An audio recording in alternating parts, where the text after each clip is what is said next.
for others as slavery. Mutual respect for one another diminished. So Bradford writes, the failure of this experiment of communal service, which was tried for several years and by good and honest men, proves the emptiness of the theory of Plato and other ancients, applauded by some of later times, that the taking away of private property and the possession of it in community by a commonwealth would make a state happy and flourishing, as if they were wiser than God. For in this instance, community of property, so as it went, was found to breed much confusion and discontent, and retard much employment, which would have been to the general benefit and comfort. Again, that general welfare theme. Let none argue that this is due to human failing, rather than to this communistic plan of life in itself. I answer, seeing that all men have this failing in them, that God in His wisdom saw that another plan of life was fitter for them. So what did He do? As the leader of the colony, He invented what we stand on today as a free market system. Bradford assigned each family a parcel of land that was in accordance with their shares in the Virginia Company. And the impact of this change, he says, was immediate. He lists some of them. Made all hands very industrious. Women willingly went to the fields. That's a good thing, huh? Families were able to feed themselves and feed those who could not feed themselves.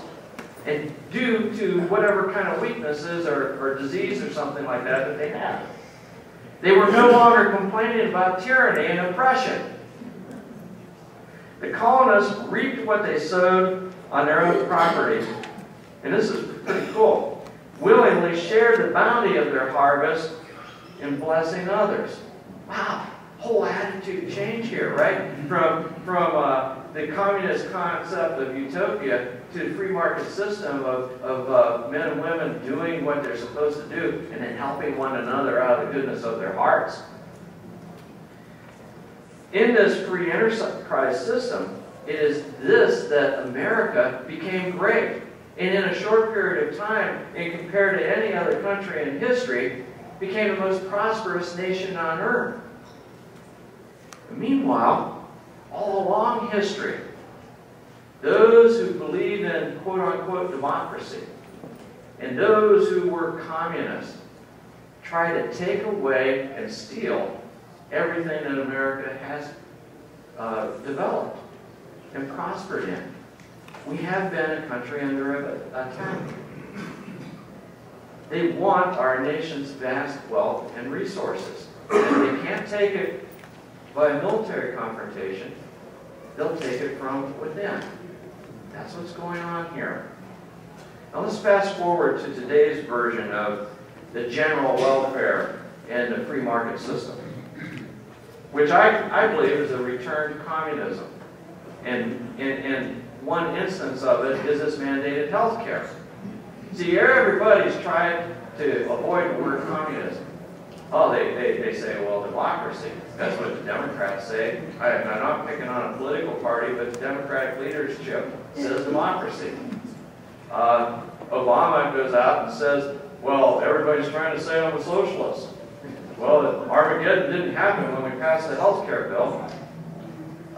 You know, Adam and Eve didn't die immediately after they ate the fruit in the garden either. It took a while, didn't it? So, last summer, across America, patriotic Americans demanded of their congressmen that they explain how they get the constitutional authority to do this health care bill. Well, up to the north of us, you know, you have a congressman named John Conyers from Michigan. Yeah. And on March 23rd, in response to some people asking him this question, under several clauses. The Good and Welfare Clause, and a couple others, all the scholars, the constitutional scholars that I know, and I'm the chairman of the Judiciary Committee, as you know. They all say that there's nothing unconstitutional in this bill. Well, I imagine most of you in this room know that there is no such thing as a Good and Welfare Clause in the Constitution. And it surprises me, or it should shock me, I guess. It doesn't really surprise me that the chairman of the Judiciary Committee wouldn't know that. I bet he hasn't even read the Constitution. The thing that he was referring to is the General Welfare Clause, and it appears in the preamble of the Constitution and also in Article 1, Section 8 of the Constitution. Preamble, as you all probably remember memorizing when you were in grade school. We people of the United States, in order to form a more perfect union, establish justice, ensure domestic tranquility, provide for the common defense, promote the general welfare, and secure blessings of liberty to ourselves and to our posterity, do ordain and establish this Constitution of the United States of America. Article 1, Section 8 says the Congress shall have power to lay and collect taxes, duties, imposts, and excises, to pay the debts, and provide for the common defense and general welfare of the United States.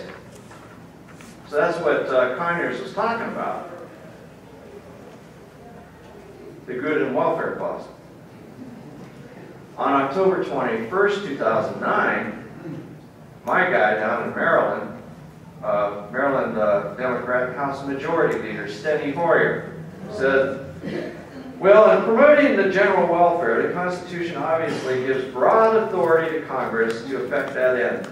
The end that we're trying to effect is to make health care affordable. So I think clearly this is within our constitutional responsibility. It's constitutional responsibility. I thought Congress was authorized by the Constitution. So, you know, he doesn't really have a good command of the English language. He meant authority, but he said responsibility. See, these guys are just playing a shell game down there. It's really, you know, living close to Washington, D.C. and going in there often. I found at one point in my political career of being a consultant of these people that it was going in at 10 o'clock in the morning and meeting with these congressmen and getting out of there at noon or 1 o'clock, running home, taking off my three-piece suit and jumping in the shower for the second time in about 4 hours or 5 hours. Because I realized this after doing it a few times, and it was psychological. I didn't like the filth that was down there in Washington, D.C. And I was working for some of the good guys. And it's gotten worse and worse and worse. But let's look at this general welfare language. It has been attempted to be used to redistribute taxpayers' money from even as early as the 1700s. On February 7, 1792, Madison said the proposal was unconstitutional. He said, those who proposed the Constitution knew, and those who ratified the Constitution also knew, that this is a limited government tied down to specified powers. It was never supposed or suspected that the old Congress could give away the money of the states to encourage agriculture or for any other purpose that they pleased. And he went on to say, he says, if Congress can employ money indefinitely to the general welfare and are the sole and supreme judges of the general welfare, then they may take care of religion into their own hands. They may appoint teachers in every state, county, and parish and pay them out of their public treasury. They may take into their own hands the education of children, establishing in like manner schools throughout the United States. They may assume the provision for the poor. They may undertake the regulation of all roads other than post roads. In short, everything from the highest object of state legislation down to the most minute object of police would be thrown under the power of Congress. For every object I've mentioned would admit of the application of money and might be called, if Congress please, provisions for the general welfare. Look at where we're at today, what he said back then. It's like a frog in